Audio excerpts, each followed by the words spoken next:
in Mondays with Mike in Maryland. We have a parade of techniques and an Ask the Experts question each for you today, as usual. And I get to start. Yep. Because my parade of techniques grew out of an Ask the Experts question. Oh.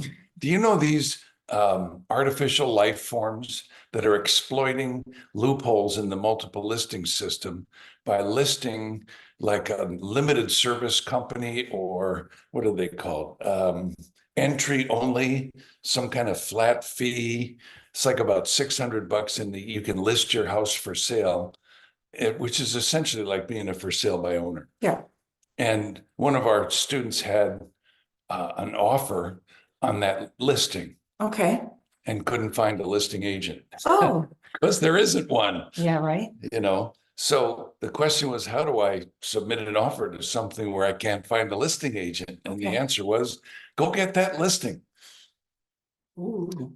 In other words, do your research into what actually constitutes an exclusive agency in your multiple listing system, because maybe these don't. You don't know what their contract looks like, and maybe it isn't even a contract. It's just exploiting some kind of loophole in the rules. But here's a way to at least get 3% on your offer, if not a full 6% minus whatever they paid. Bring an offer to the seller. Well, we're not fixing commissions here. They're negotiable. So that was an example of the numbers that you might exempla gratia. That's right, because you could take 8%. I mean, commissions are negotiable. And could follow your MLS rules, right? You just don't know what they are. I mean, we know we're not supposed to solicit listings that are in the MLS. So find out the rules. Caveat, caveat, caveat. What? There's all kinds of, but you know what? These vermin don't belong in our multiple listing system. Okay, I have a parade of techniques too. All right, so I feel strongly about this. No, did you get that idea? No. Okay. All right, so like a year ago, this person came to their R-squared call and said, I feel like I am sleeping too much in the morning. Like I get up at 7:30, 8:30, and then by the time I get to the office, the day's half gone. And then I'm working too late. And so I don't see my spouse. I need to recalibrate. And so he got all kinds of ideas and he kind of sculpted this plan. And so here we are a year later, and he came to this week's call with results. Cool. Isn't it cool? This is his parade of techniques. So let me tell you what my schedule is. First of all, I have my spouse's total buy-in. We get up between 5:30 and 6 every morning. Now, I'm not saying everybody has to do that, but that's the adjustment that they made in their lifestyle. Okay.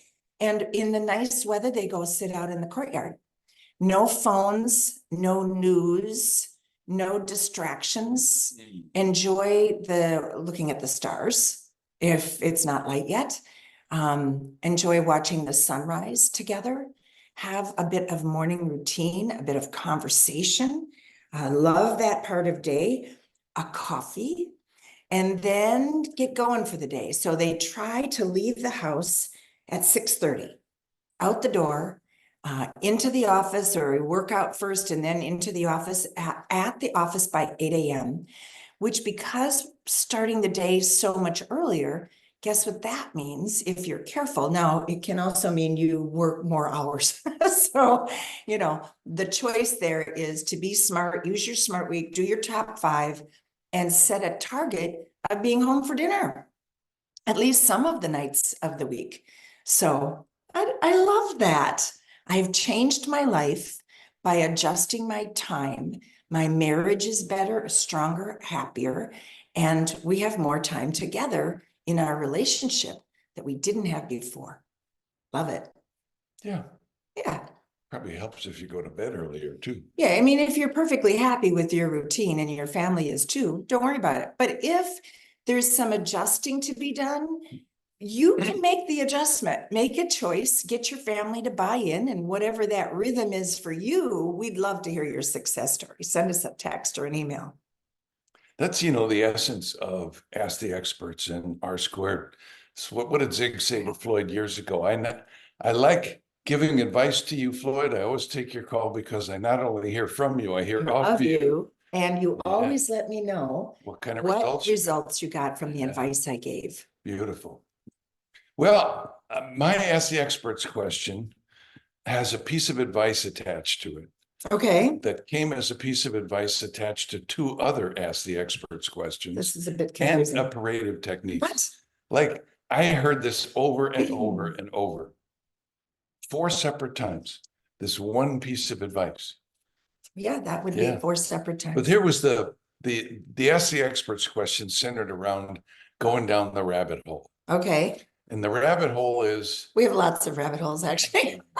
But the particular one you're referring to is, well, early on in the year, maybe things aren't happening Oh. as fully as you wanted them to. But this Okay. is, I feel like I'm dead as a doornail. I'm working expireds. I'm doing my podcasts. I'm on social media. I'm showing up, but I am still struggling. with end result, with signatures? Yeah. Okay. And I look on social media and it looks like everyone else is doing so well. What's wrong with me? Well, good thing we have these calls because we can't let that go on forever. So- Oh my. Here is the first piece of advice that I heard, not for this question, but for this one and 2 others. Go book a vacation. That's what you need. Right? Because whenever you book a vacation, the phones start ringing off the Yeah. hook. Oh, And yeah. the day you get back from a vacation, the phones are ringing off the hook. So that was the first piece of advice. Here we go. Figure out a way to get into some unique prospecting methods. Here Huh? was one.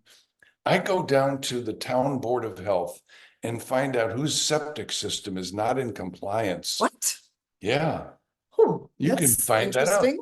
Well, the county records have Sure. all kinds of Yeah. things that can help you find unique prospects, especially listing prospects.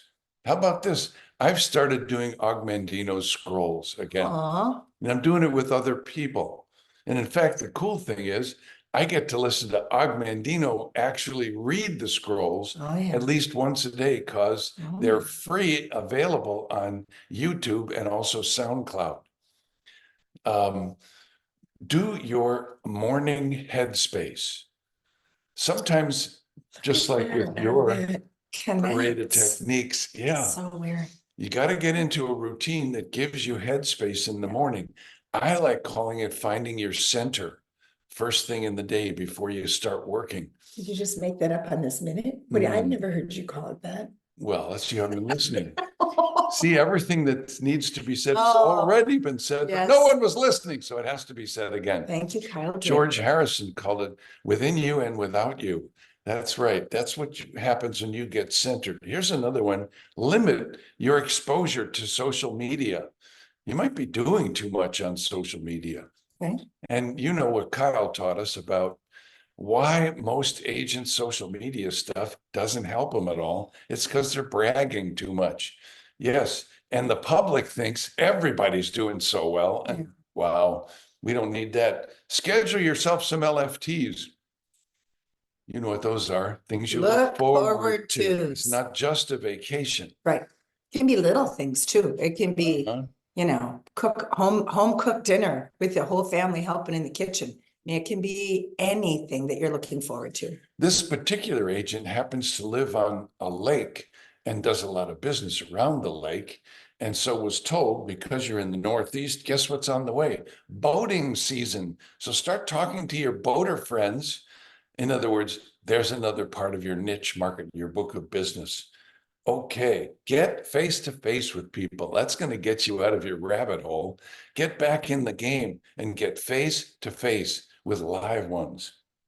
Do you have a conspicuous chart somewhere that shows you're making progress toward your goal? Because you get out of those rabbit holes and you feel better about moving forward. Because what does Floyd say? No matter how small the steps are, if you know you're going in the right direction, eventually you'll get there. It's harder to stay motivated when you don't see any progress at all toward that goal. And that will help give you perspective. And my piece of advice was go volunteer at a hospice. If you really want perspective on gratitude for being alive, wow, go down to a hospice once a month or once a week and volunteer somehow And you'll start thanking God that you are alive and breathing and have this wonderful business that you can pursue. Get perspective. And there you go. That's my Ask the Experts question. All right. Well, I haven't asked the experts question too. Here's the question. So I received this contract on my listing from an agent that has been in the business for 7 years. Don't know how much business she does, co-op agent. But her clause that I'm most concerned about, there were a bunch of weird things in there that we need to adjust because they don't have dates on them. They don't have limits on them. So I prepared a counteroffer with those adjustments that have to be made. But this is the one that's got me befuddled. It says seller to pay up to 3% of buyer's closing costs. Okay. Okay, well, what's 3% of the buyer's closing costs?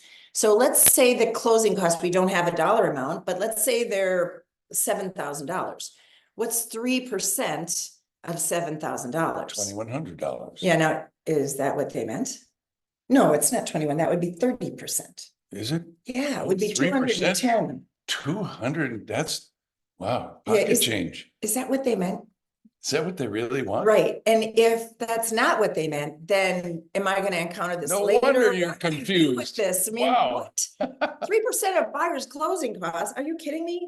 This doesn't make any sense. So everyone weighed in all the way around the horn.